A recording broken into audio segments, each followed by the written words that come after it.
1절 말씀부터 보시겠습니다.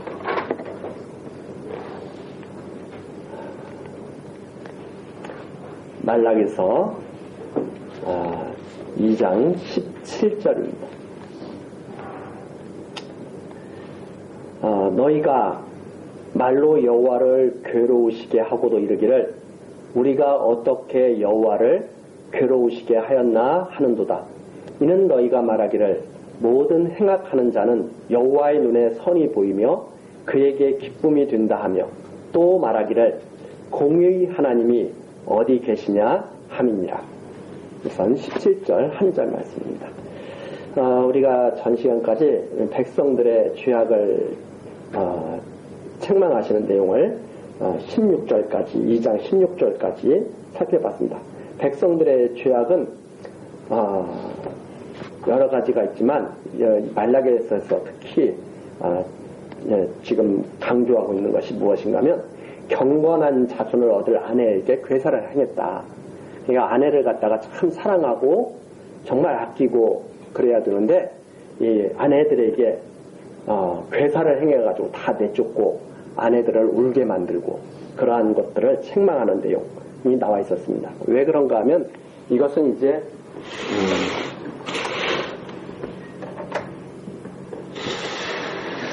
이 남편과 아내와의 관계는 우리가 보통 이 성경에서 남편과 이 아내를 이것을 갖다가 이해를 할 때 자꾸 우리 그냥 이런 육적인 관계에서 우리 세상 세아래에서 자꾸 이것을 이해하려고 그러면 여러 가지 또 문제, 오해들이 생기죠. 근데 이 우리들에게 남편과 아내로 이렇게 이 땅에서 이렇게 살도록 하나님이 역사하신 것은 장차 오실 그리스도, 신랑 되신 그리스도와 교회, 성과의 관계입니다. 그래서 원래 하나님의 법은 원래 어떻게 되냐면 하나님이 한번 짝져 주신 것을 사람이 나눌 수 없다 하는 것은 장차 그리스도와 교회, 성도를 하나님께서 맺어주시려면 이것은 결코 변할 수 없다고 하는 것을 알게 하시는 하나님의 그 계시 섭리 속에서 나타난 그런 일이죠. 결혼이라고 하는 제도가. 그런데 그 당시 이스라엘 남편들이 아내를 갖다가 귀하게 여기지 않고 지금도 우리나라도 아직까지도 많이 그러죠. 남자 위주, 저도 남자지만 남자 중심의 세계죠. 남자 중심의 세계. 우리나라 아직도 많이 여건이 많이 신장됐다고 그러지만 지금 남자들이 좀 여건이 많이 신장되니까 막 거기에 대해서 또 반발도 하고 막 그런 것도 있고 있지만 사실 아직 멀었죠. 뭘로 보면 아느냐면 똑같은 일을 해도 남자가 훨씬 급여를 많이 받거든요.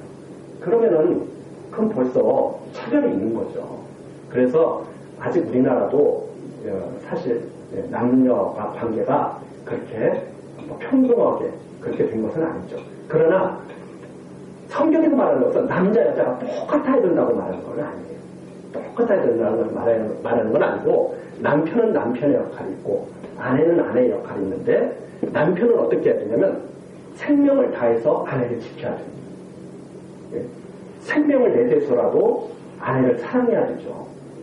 그럼 아내는 그런 남편을 존경하면서 이렇게 사는 것이 이 성경에서 이렇게 나타나는 그런 원리입니다.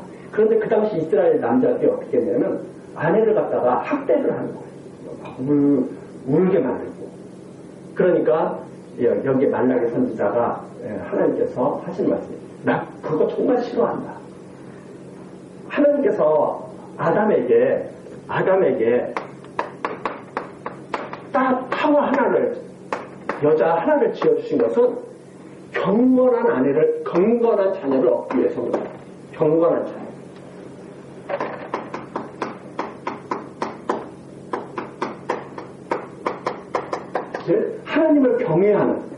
하나님을 경외하는 백성들을 얻기 위해서 하나님께서 이렇게 역사하신 것이다. 하는 말이죠. 그래서 경건한 자녀라고 하는 것은 하나님을 경외하는 자녀. 그것을 하나님께서 원하셨기 때문에 변하지 않도록. 그래서 아담의 갈비뼈를 하나님께서 아담을 잠들게 하시고 갈비뼈를 가진 빼서 하와를 만들어서 한 몸이 되게 하신 거죠. 완전히 하나. 아담 안에서 하와가 나와서 완전히 하나가 되도록. 그래서 장차 그리스도 안에서 택한 백성들이 경건한 성도들로 이렇게 나타날 것을 하나님께서 원하셨기 때문에 바로 이렇게 하나님께서 섭리하신 것인데, 이들이 그런 하나님의 뜻을 멸시하고, 그래서 하나님께서 그것을 책망하시는 그런 내용이 바로 전에까지 이제 나와 있고, 이게 이스라엘 백성들이 계속 하나님을 갖다가 괴롭게 하는 그런 일들이죠. 참 서로 사랑하면서 이렇게 살아야 되는데 이렇게 살지 못하고 하나님을 자꾸 괴롭게 하면서 이스라엘 백성들이 오히려 이방 사람들처럼, 세상 사람들처럼 살아가는 것, 그것을 갖다가 책망하시면서 그 다음에 17절서부터 이제 내용이 조금 바뀌어가지고 이런 이스라엘 백성들에게 언약의 사자를 반드시 보내겠다고 하는 그런 내용이 이제 2장 17절서부터 시작되는 거죠. 이런 것을 그대로 두고 보시지 않겠다 하는 뜻입니다.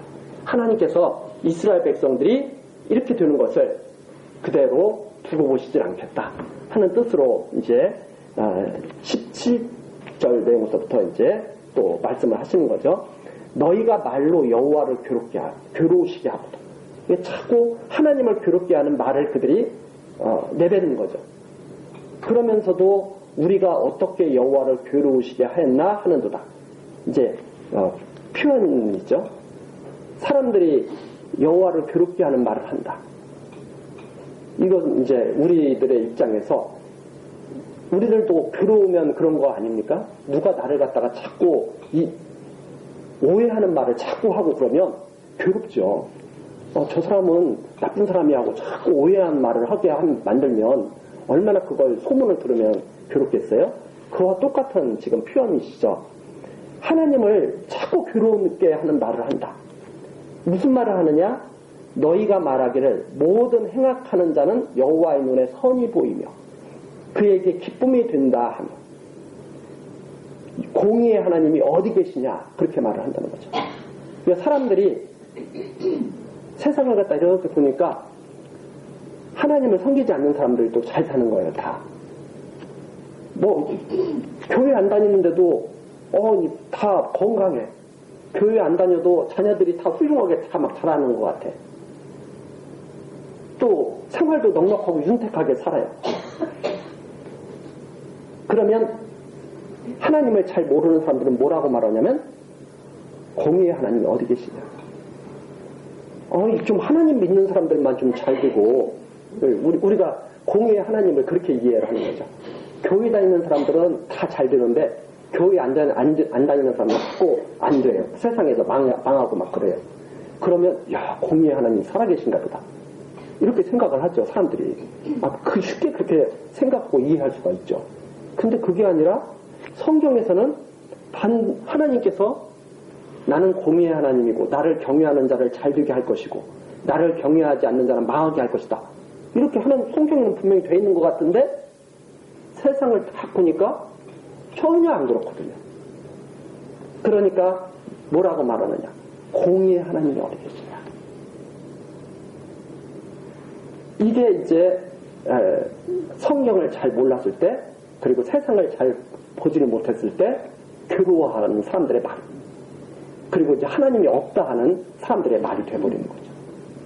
그래서 많은 사람들이 여기에서 실족해가지고 넘어지는 경우가 참 많이 있죠. 하나님이 계신데 왜 나에게 왜 이러시냐. 나는 하나님을 잘 믿고 경외하며 살려고 그러는데 나는 왜 이렇게 힘들게 살게 하나님이 하셨냐. 이러면서 공의 하나님이 어디 계시냐 이렇게 말을 하고, 또 어떤 때는 행악하는 자는 여호와의 눈에 선이 보인다. 악한 일을 하는 사람이 더 잘 되네. 이렇게 생각을 하는 거죠. 그래서 그런 생각을 하는 사람들은 이제 하나님을 점점 멀리하게 되죠. 그래서 성경에 나오는 이런 그 선지자들이라든가 이런 시편 기자들을 보면 그것 때문에 고민을 많이 하죠.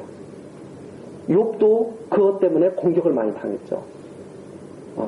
욥은 이제 이런 이런 말을 하는 사람들 사이에 끼어서 공격을 당하는 거죠. 욥이 고난당할 때, 야, 공의의 하나님이 계신데 네가 아무 이유 없이 고난당해? 이렇게 공격을 당하는 거죠. 똑같은 겁니다. 왜 이런 말들을 하나? 하나님이 어떤 분이신지를 잘 모르고, 공의가 무엇인지도 잘 모르고, 그래서 우리 복음 의경 중에, 그러니까 이 우리 성경이 아니고 다른 이렇게 이제 발굴된 그런 거 보면 유다복음 같은 것이 있거든요. 유다복음 같은 거에 있으면 가룟 유다가 이제 예수님을 팔았잖아요. 예수님을 팔아서 이제 돈을 받고 팔았는데, 거기에 보면 유다 같은 사람들이 공모자예요. 예수를 팔았기 때문에 하나님의 일이 이루어진 거예요. 이제 그런 식으로 궤변을 또 이렇게 이제 말하는 사람들이 있죠. 그래서 요셉의 형제들이 요셉을 팔아먹었기 때문에 요셉이 애굽의 총리가 된 거예요. 악한 일을 한 거죠. 요셉이 그렇게 분명히 말을 하잖아요. 당신들은 나를 해하려고 했다. 해를 끼쳤다. 나에게 나를 해하려고 했다. 악행했다 이 말이에요. 악행. 당신들은 악행을 했지만 하나님께서 그 모든 것을 갖다가 통해서 구원하신 것이지, 동생 팔아먹은 요셉의 형제들이 선한 일을 한 것은 아니죠. 그런데 이 보면은 사람들이 이런 궤변을 늘어놓는 사람들이 가끔 가다가 있죠. 궤변을 늘어놔가지고 모든 것들을 갖다가 다 아주 그럴듯한 말로 포장해가지고 하나님을 괴롭게 하는 거죠. 악행을 하고도 내가 선한 일을 했기 때문에 하나님께서 이렇게 해주시는 거예요. 그러니까 우리나라도 예를 들어서 말하면 그런 거죠. 일본이 우리나라를 갖다가 식민 지배했기 때문에 우리나라가 이렇게 발전했다. 이렇게 말하는 사람들이 어떤 사고방식이냐? 바로 이런 사고방식. 일본은 우리나라한테 분명히 악한 짓을 한 거죠. 왜 남의 나라 쳐들어와가지고 식민지를 만들어서 괴롭혔어요. 그랬는데 사람들이 그렇게 하지 않았으면 우리나라가 어떻게 발전했겠느냐. 이게 바로 요셉의 형제들이 요셉을 팔아먹지 않았으면 요셉이 어떻게 애굽의 총리가 됐겠느냐. 이런 논리 속에서 나오는 아주 어리석은 말이죠. 악행이죠, 분명히. 가룟 유다가 예수를 팔아먹었기 때문에 예수님이 십자가에 달리셨고 하나님 뜻이 이루어졌다. 그러니까 가룟 유다는 공로를 세운 것이다. 이거 이건 아주 하나님을 갖다가 괴롭게 하는 말이죠. 악행을 하고도 잘 됐으니까. 그래서 지금도 이런 생각을 하면서 행악한 것이 기쁨이 든다. 왜 행악해서 이렇게 다 잘 되지 않았느냐, 이런 말들 하고, 또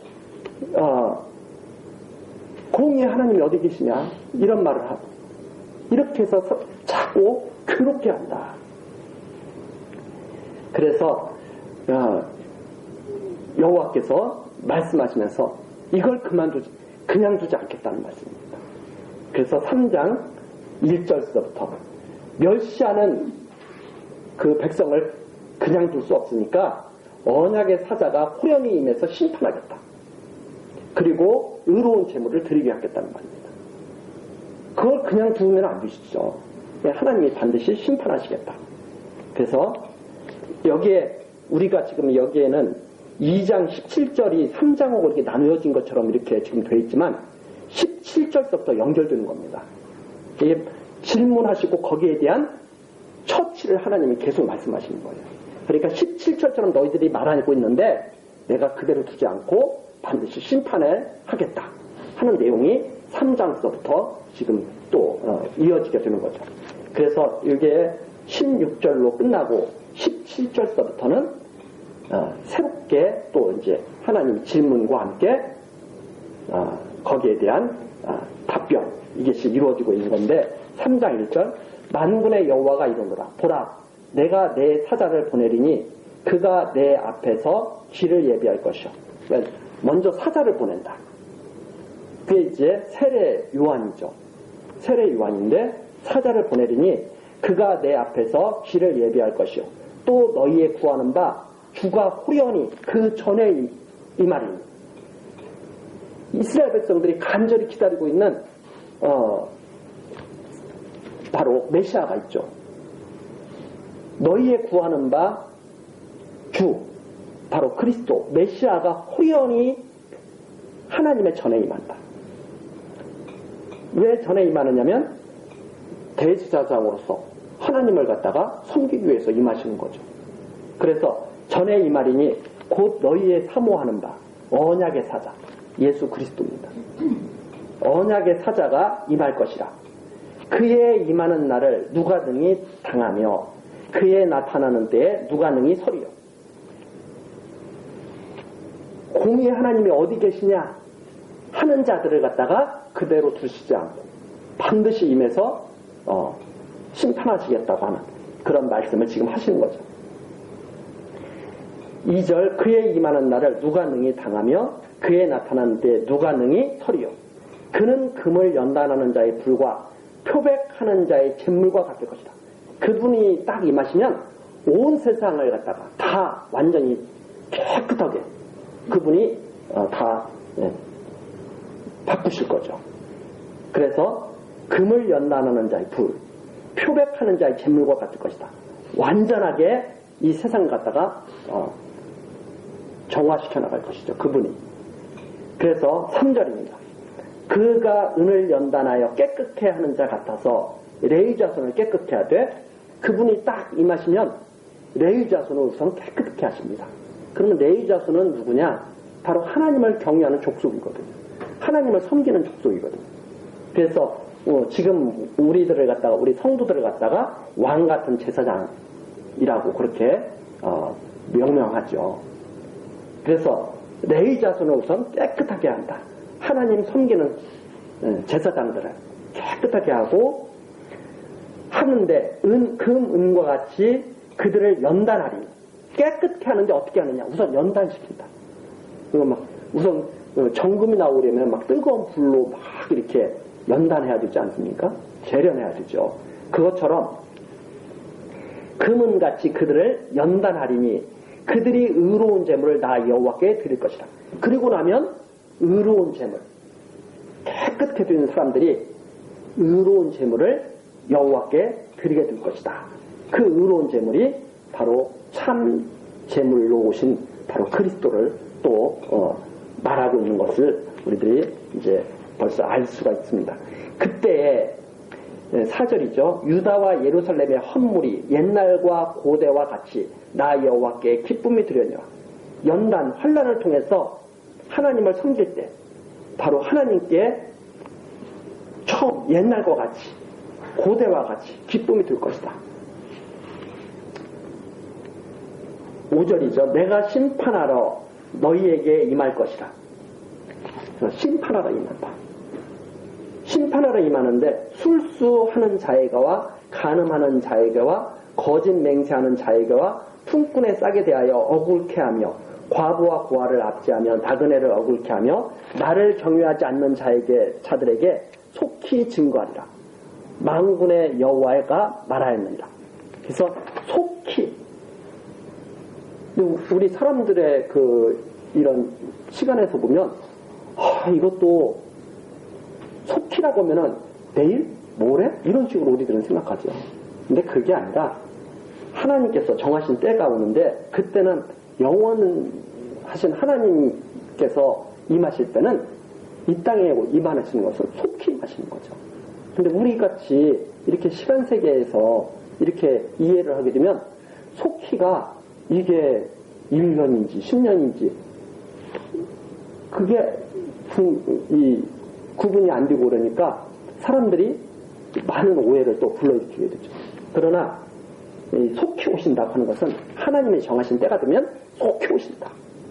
하나님이 정하신 때가 되면 속히 오는데 예수님께서도 말씀하신 것처럼 재림하실 때에도 도적이 임하는 것처럼 그 도적이 임할 때는 미처 사람들이 준비할 수도 없는 상황이죠. 때가 되면, 근데 그때가 되면 바로 오시는 거죠. 아무도 그때가 언제인지 알지 못하죠. 그렇기 때문에 그때에 깨끗하게 된 자들이 그때에 영접할 수가 있는 거죠. 그때까지 연단되지 않고 더러운 자들은 나설 수가 없게 되죠. 그래서 5절에 나오는 내용처럼 심판하러 임하시는데 나를 경유치 않는 자들에게 속히 증거하리라. 연단받은 자들은 이미 준비가 다 돼 있어요. 근데 경유하지 않는 자들에게는 그게 미처 준비하지도 못한 때 바로 와가지고 심판당하게 될 것이다. 그래서 만군의 여호와가 말하였느니라. 그래서 하나님의 택한 백성들에게는 하나님께서 연단시켜서 하나님을 섬길 수 있도록 그렇게 하시고, 하나님을 경외하지 않는 자들에게는 속히 임해서 심판하시게 됩니다. 바로 그러한 말씀이 5절 말씀이고, 6절이죠. 나 여호와는 변혁지 아니하나니. 여호와께서는 변하시는 분이 아니에요. 뭐 바꾸시는 분도 아니에요. 정하신 대로 그대로 이루어 가시는 분인데, 그러므로 야곱의 자손들아 너희가 소멸되지 아니하느니라. 야곱의 자손들은 절대로 그래서 멸하지 않는다. 그래서 처음부터 나와 있죠. 말라기 처음부터 야곱은 내가 사랑하고 에서는 미워했다. 그래서 야곱의 자손들은 절대 소멸되지 않는다. 근데 야곱의 자손들이 자꾸 오해하는 것이 뭐냐면, 하나님께서 정말 공의의 하나님이신가 계속 의심을 하고 있죠. 하나님께서 반드시 보게 해줄 것이다 이 말입니다. 그래서 이 6절까지 내용이 지금 6절부터 내용이 야곱은 보존된다. 야곱은 보존됨으로 온전한 11조를 드려라 하는 내용이죠. 자, 그래서 5절까지 내용은 언약의 사자가 호련히 임하여 심판하고 하나님 경외하는 자들에게 의로운 제물을 드리게 할 것이다 하는 내용이고, 6절부터 이제 12절까지 내용은 야곱은 보존될 테니까 온전한 11조를 드리라며 복 주실 것을 언약하시는 내용이 이제 6절서부터 이제 시작되는 거죠. 나 여호와는 변혁지 아니하나니 그러므로 야곱의 자손들아 너희가 소멸되지 아니하느니라. 만군의 여호와가 이르노라. 너희 열주의 날로부터 너희가 나의 규례를 떠나 지키지 아니하였도다. 그죠? 이게 야곱 족속이죠. 너희 열주의 날로부터 너희가 나의 규례를 떠나 지키지 아니하였도다. 그런즉 내게로 돌아오라. 그리하면 나도 너희에게 돌아가리라 하였더니 너희가 이르기를 우리가 어떻게 하여야 돌아가리까 하도다. 그러니까 이스라엘 백성들은 하나님을 잘 섬겼다고 자꾸 생각을 하는데, 하나님께서는 하시는 말씀이 너희 나 잘 섬기지 않았어. 그러니까 돌아와. 이렇게 말씀하시죠. 그래서 이스라엘 백성들은 어떻게 해야 돌아가라입니까? 더 이상 어떻게 하란 말입니까? 이런 뜻입니다. 더 이상 뭘 어떻게 하라고요? 하나님께서 하시는 말씀입니다. 8절. 사람이 어찌 하나님의 것을 도적질하겠느냐. 그러나 너희는 나의 것을 도적질하고도 말하기를 우리가 어떻게 주의 것을 도적질하였나이까 하도다. 이는 곧 11조와 헌물이라. 너희 곧 온 나라가 나의 것을 도적질하였으므로 너희가 저주를 받았느니라. 이스라엘 백성들이 하나님 더 이상 어떻게 하나님을 잘 섬깁니까? 어떻게 해야 우리가 하나님 마음에 흡족하시겠습니까? 이런 식으로 이스라엘 백성들이 하나님께 말을 하니까 하나님께서 하시는 말씀이 11조 잘 내. 이런 말씀이시죠. 이 11조 너희가 잘 냈어? 너희 11조 다 도둑질해 먹었잖아. 이런 말입니다. 그러니까 이제 여기에서 또 오해가 되는 게 뭐냐면, 그러면 11조를 이제 잘 내라는 말이구나. 이렇게 하고 자기들이 11조를 잘 낼 수 있다고 착각을 하는 거예요. 11조가 뭔지도 모르고 착각을 하는 거죠. 그래서 다시 한번 말씀드리면 지금 이 말씀이죠.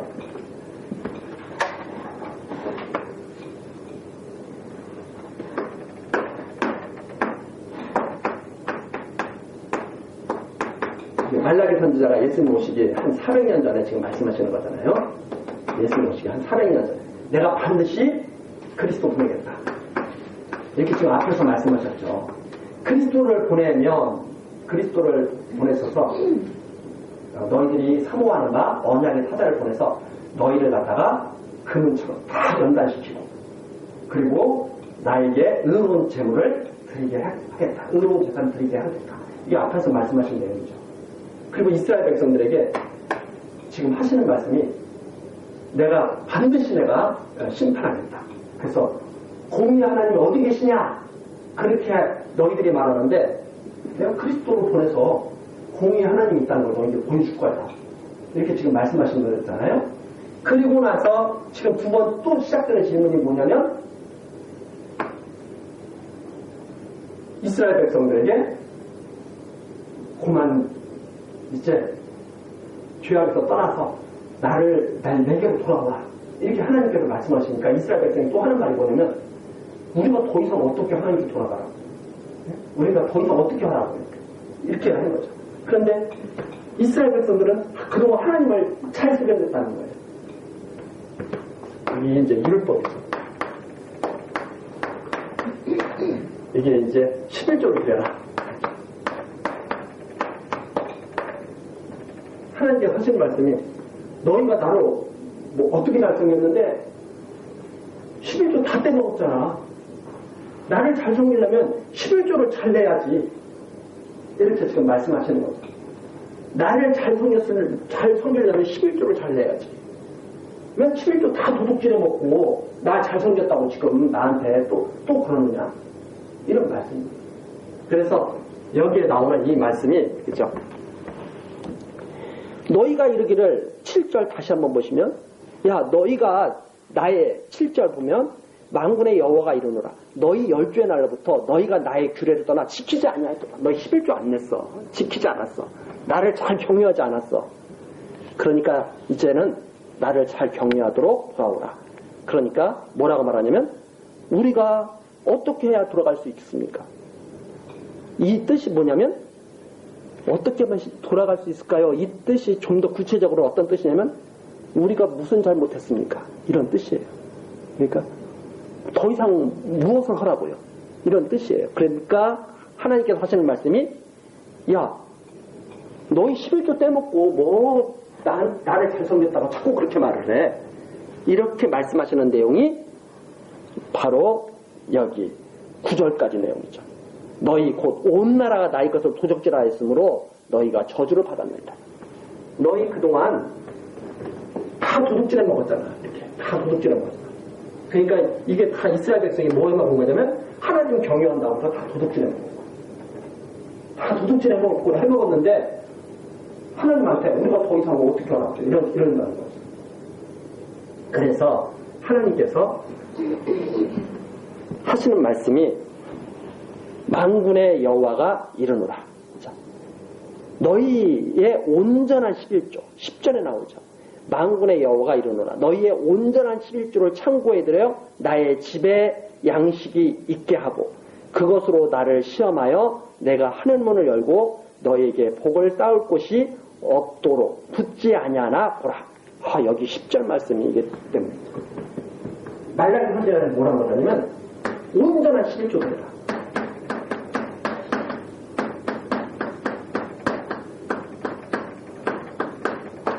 이런 11조 하면서 나 섬긴다고 하지 말고 그러니까 매일 이런 11조 하면서 하나님 섬긴다고 지금 계속 그렇게 이스라엘 백성들이 그러니까 이렇게 하지 말고 이제는 온전한 11조를 들여서 나를 경외하고 나에게 돌아와라. 그러면 이 온전한 11조는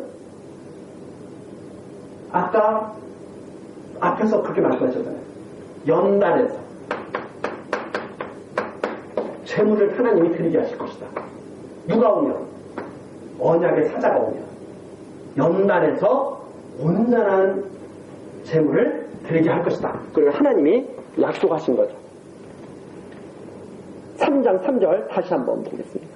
언약의 사자가 오시면 그가 은을 연단하여 깨끗게 하는 자 같이 앉아서 레위 자손을 깨끗게 하되 그 문과 같이 그들을 연단하리니 그들이 의로운 재물을 나 여호와께 드릴 것이다. 그때 기쁨이 들 것이다. 이렇게 앞서서 지금 말씀하고 계셨거든요. 그러면서 이제는 6절에서 그렇게 말씀하시는 거죠. 나는 변혁하는 여호와가 아니다. 그러므로 야곱의 자손들 너희들은 반드시 내가 지킬 것이다. 그러니까 내게로 돌아오라. 그러니까 우리가 더 이상 어떻게 돌아가요? 이런 식으로 자꾸 말을 하는 거죠. 그러니까 하나님께서 하시는 말씀이 야 이제는 11조 도적질 하지 마. 11조 도적질 하지 말고 이런 11조 드리지 말고 온전한 11조를 드려라. 그러면 내가 너에게 복이 풍성하도록 붙지 아니하나 보라. 이것. 그래서 여기에서 나를 시험하지. 내가 하늘문을 열고 너에게 복을 쌓을 곳이 없도록 붙지 아니하나 보라. 이것. 이 말씀을 가지고 어떤 11조를 내라고 자꾸 말하느냐면 21조를 내라고 자꾸 말합니다. 이제는 이런 11조 하지 말고 온전한 11조를 여기까지는 어떤 11조를 했습니까? 바로 10조 때부터 이 11조를 했거든요. 계속 하나님과 도둑질해 먹는 11조를 했거든요. 그러니까 21조를 내지 말고 이제 언약의 사자가 와서 너희들을 연단해서 의롭게 들 때 온전한 11조를 바치면 하늘의 복을 쏟나 쏟지 않나 너희들의 시험을 할까 이런 말씀이죠. 그럼 예수님이 오셔서 11조에 대해서 어떻게 말씀하셨느냐? 바로 그것이 마태복음에 가서 한번 보시죠. 바로 뒤에 나와 있는 마태복음.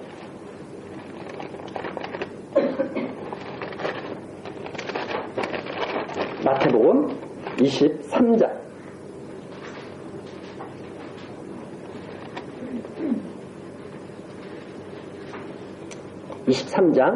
23절 자, 화 있을진저 지금 예수님이 화를 선포하시는 거거든요. 예수님이 화를 선포하시는데 화 있을진저 의식하는 서기관들과 바리새인들이요. 이게 바로 율법을 잘 지키는다고 자부하는 사람들이거든요. 의식하는 서기관들과 바리새인들이요.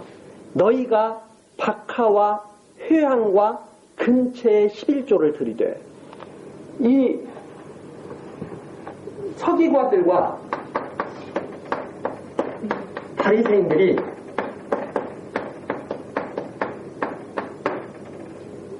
이 화가 있을 자들이에요. 화가 이들에게 임하는데 화 있을 진짜 이 의식하는 자들 11조를 이들은 정말 잘 드려요.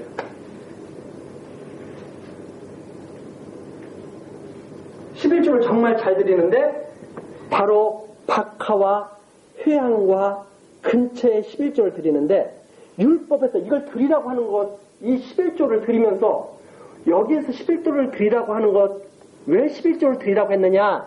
예수님이 잘 설명하고 있어요. 이 11조 근처와 여기 나오는 회향과 박하가 중요한 게 아니에요. 물론 그것도 11조를 드려야 되지만 더 중요한 게 있어요.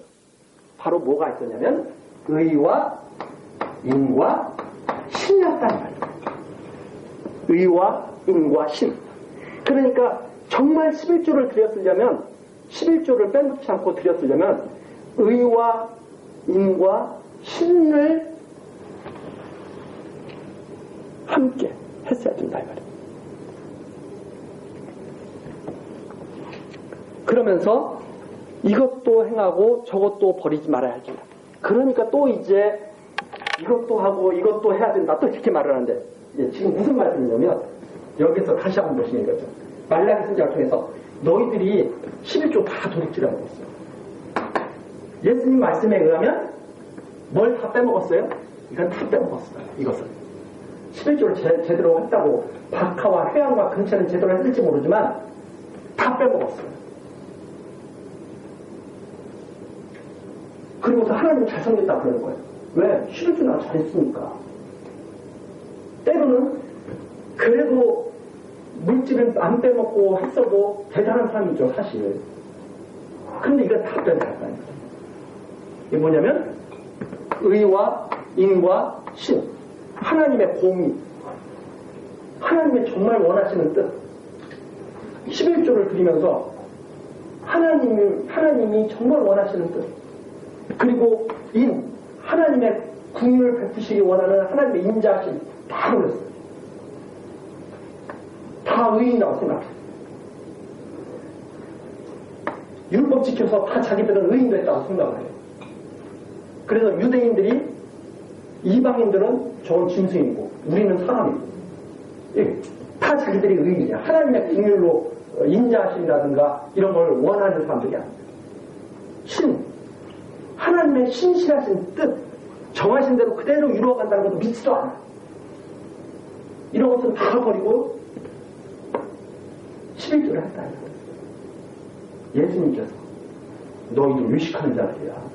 그리고서 하나님 손댔다고 하지 마. 이게 있죠. 그러니까 온전한 11조는 뭐예요? 온전한 11조는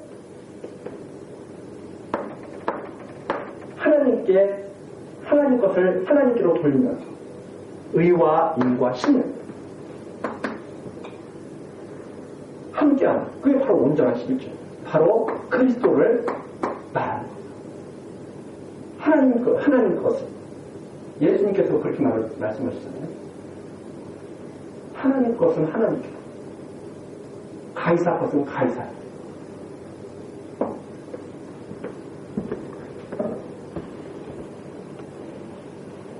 자, 그래서 이 마태복음에 나와 있는 이것도 11조를 잘 하라는 말이 아니라 진짜 11조는 이런 11조가 아니다. 율법에 의한 이런 11조가 아니고 이제 하나님께 온전한 제물로 드려주실 그리스도로 대표.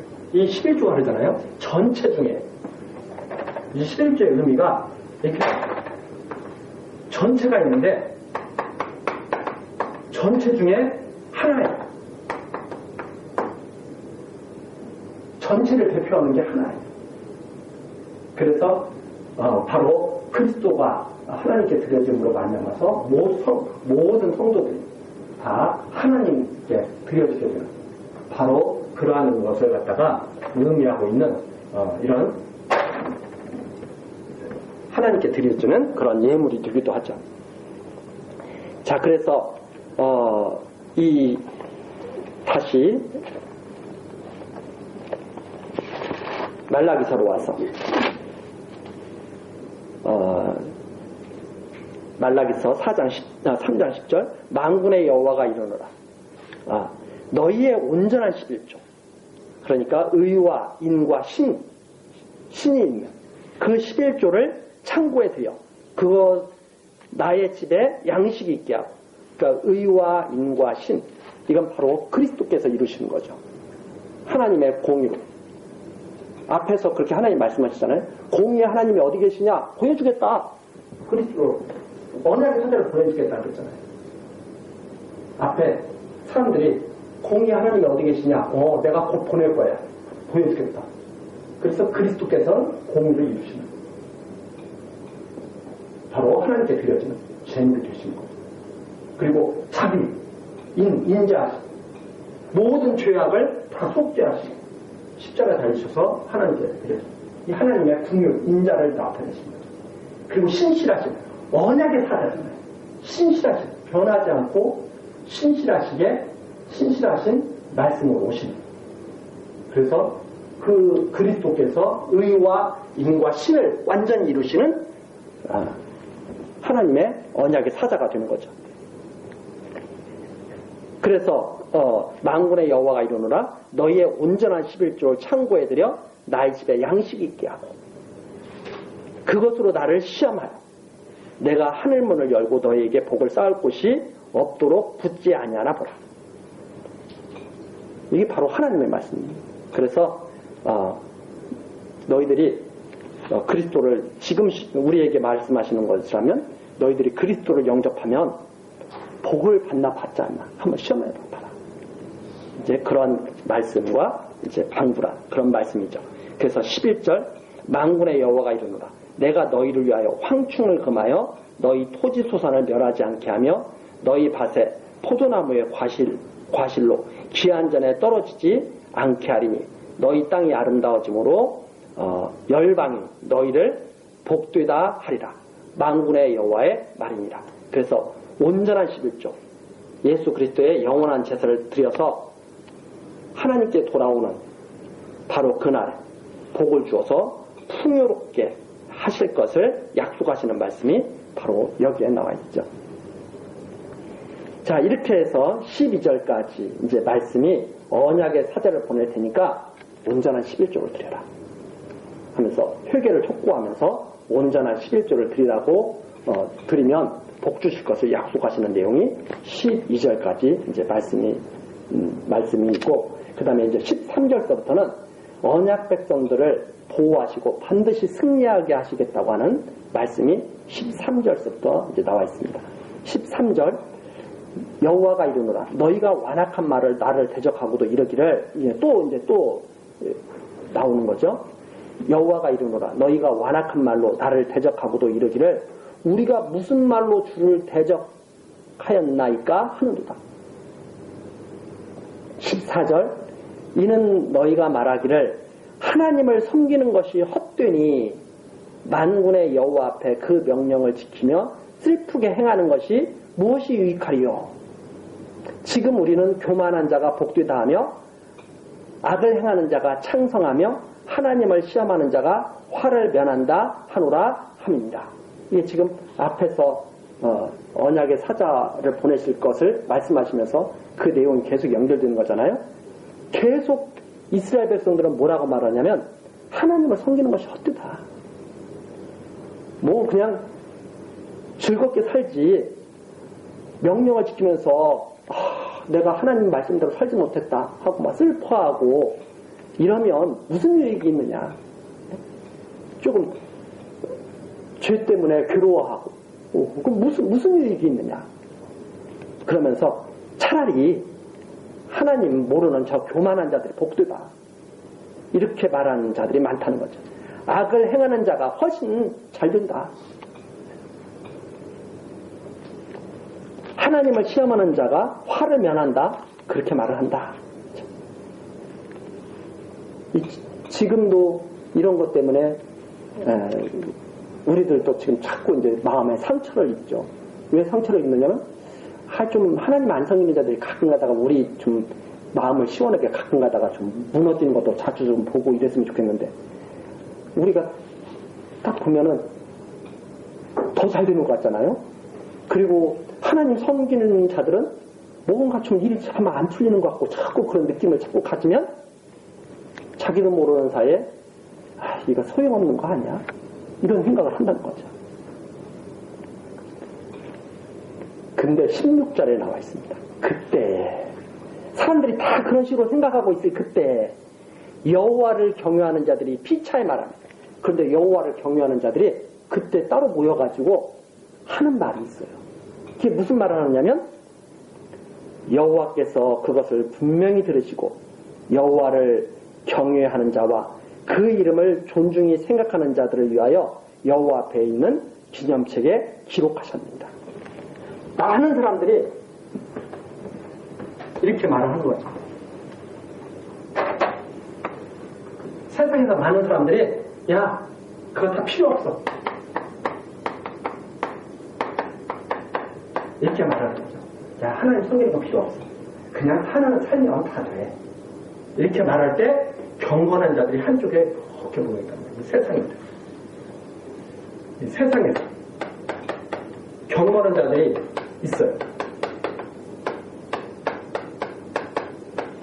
여기 모여있는 이 경건한 자들이 많지가 않아. 소수야. 이 경건한 자들이 모여서 피차의 말에 무슨 말을 하느냐 13, 14, 15절과 반대말을 하는 거예요.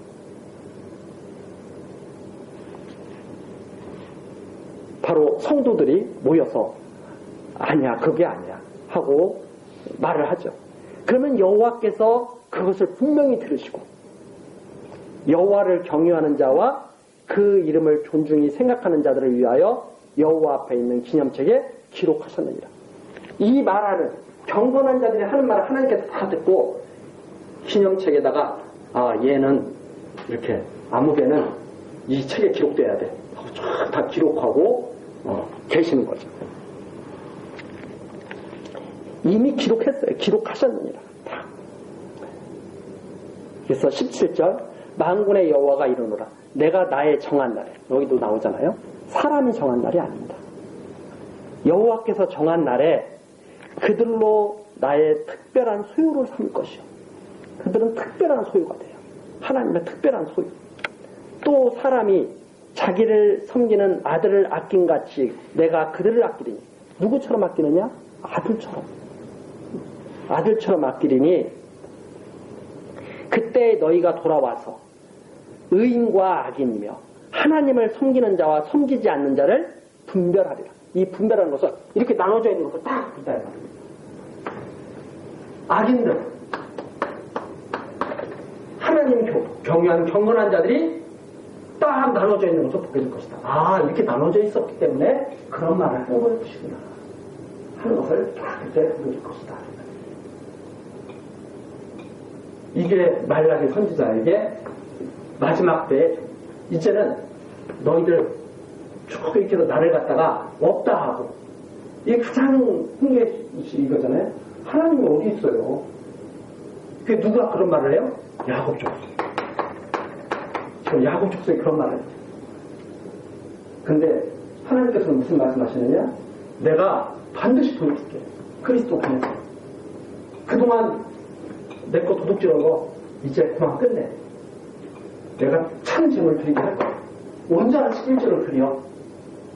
그리고 나면은 야곱 족속은 반드시 내가 보존해서 이거 보게 될 거야. 필요 없다고 하는 악인들, 하나님 섬기는 거 필요 없다고 하는 악인들, 그리고 경건한 자들이 모여서 하는 말을 하나님께서 다 들으시는 하나님께서 기념책에 기록해놨다. 기념책, 여호와 이름을 기념하는 그 기념책 다 기록해놨다. 그래서 딱 하나님께서 나타나실 그때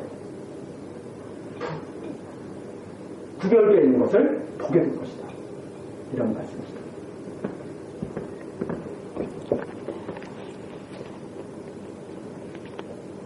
그래서 결국 누구를 통해서 보게 되느냐? 바로 그리스도를 통해서 보게 될 것이다. 이제 하는 말입니다.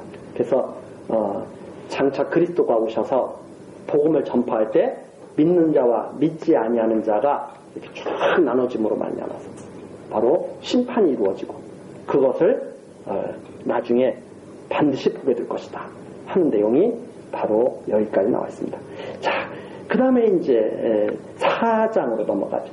4장 1절부터 3절까지는 의의 태양이 떠올라서, 이 의의 태양은 바로 그리스도를 말하죠. 의의 태양이 떠올라서 악인은 멸하고 의인은 치유되어서 승리할 것이다 하는 내용이 이제 나와 있습니다.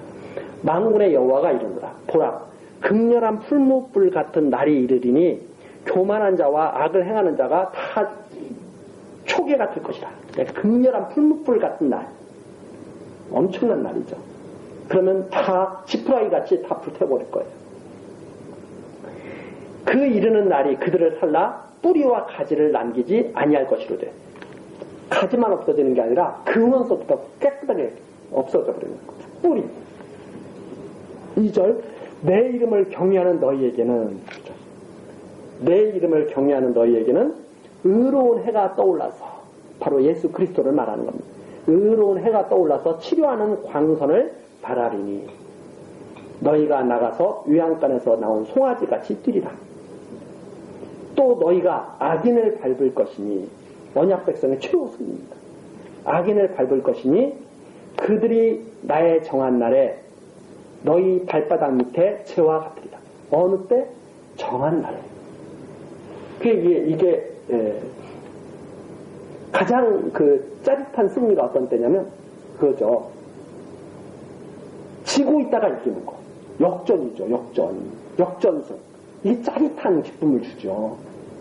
그런데 하나님께서는 이 성도들로 하여금 역전승하게 하시는 거죠, 사실. 완전히 악인들이 잘 되는 것 같았는데 마지막 때에 뒤집어 버리신 거예요.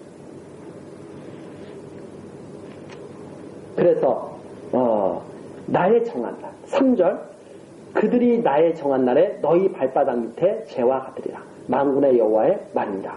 그래서 의의 태양이 떠올라서 악인은 멸하고 의인은 치유되어서 승리하는데 그게 어떤 때?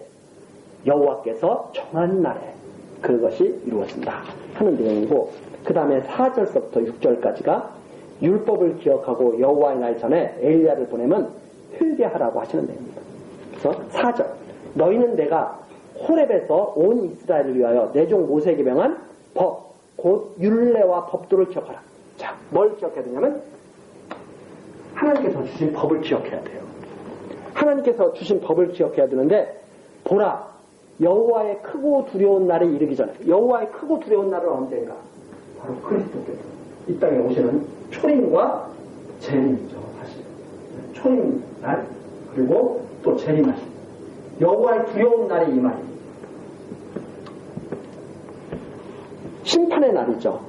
바로 예수 그리스도가 이 땅에 오실 때부터 심판이 시작됐기 때문에 그게 바로 예루살렘부터 심판이 시작된 거거든요. 예루살렘부터 심판이 시작됐기 때문에 정말 두려운 날이 사실 시작된 거죠.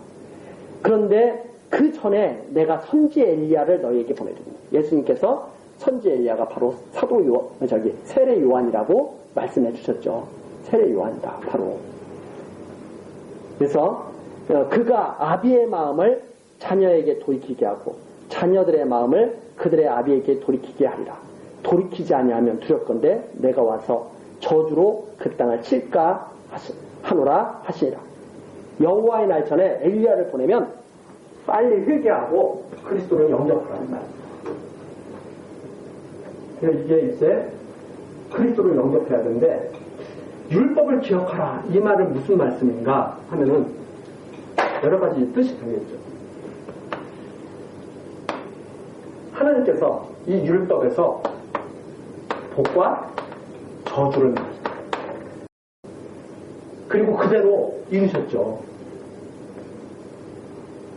그대로 다 하나님께서 이스라엘 백성이 완전히 성전까지 다 무너뜨려서 다윗 왕 솔로몬이 세운 그 성전까지 다 한꺼번에 무너뜨려서 다 망하게 하시지 않습니까?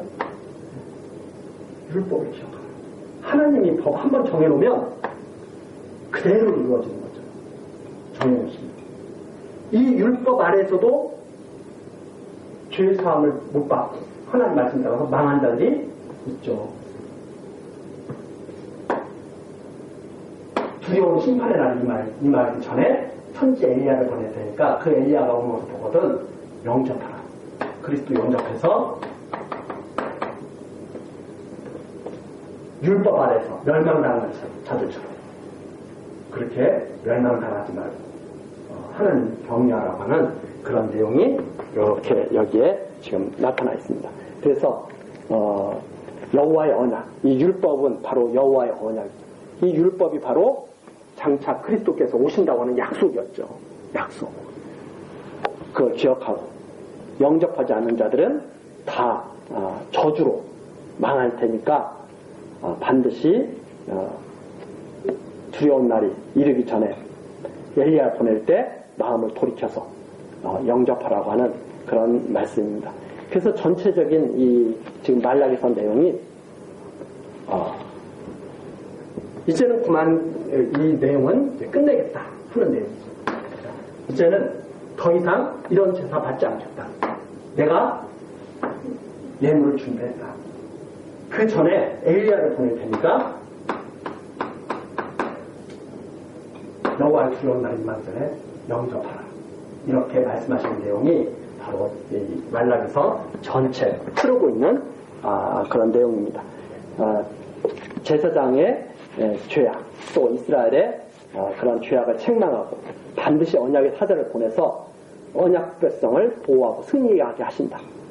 하나님께서 처음부터 야곱은 사랑하고 에서는 미워했다고 하신 하나님께서 반드시 공의를 이루어서 야곱 족속은 멸망당하지 않도록 하겠다. 그러니까 그리스도가 오시면 반드시 영접하라 하는 그런 말씀이 이 말라기서 전체에 지금 흐르고 있는 그런 내용이다. 이렇게 정리를 하면서 여기까지 말라기서 우리 같이 마치고 이제 다음에는 또 다른 책 같이 또 연구하도록 하시겠습니다. 기도하시겠습니다. 경건한 자들을 아끼시는 여호와 하나님, 언제나 우리들을 생명길로 인도하시며 하나님 경외하는 삶을 살게 하시니 감사와 찬송을 드립니다. 이 시간 우리 말라기서를 모두 마쳤습니다. 하나님, 우리들 하나님의 말씀 따라 살아갈 수 있도록 긍휼히 여겨주시고 하나님의 언약의 말씀대로 반드시 승리하는 주의 백성 되도록 지켜주옵소서. 우리에게 영원전에 예정하신 신령한 복을 받게 하시고 하나님의 은혜의 영광을 찬송하며 살아가도록 역사하여 주옵소서. 예수 그리스도의 이름으로 기도드리옵나이다. 아멘.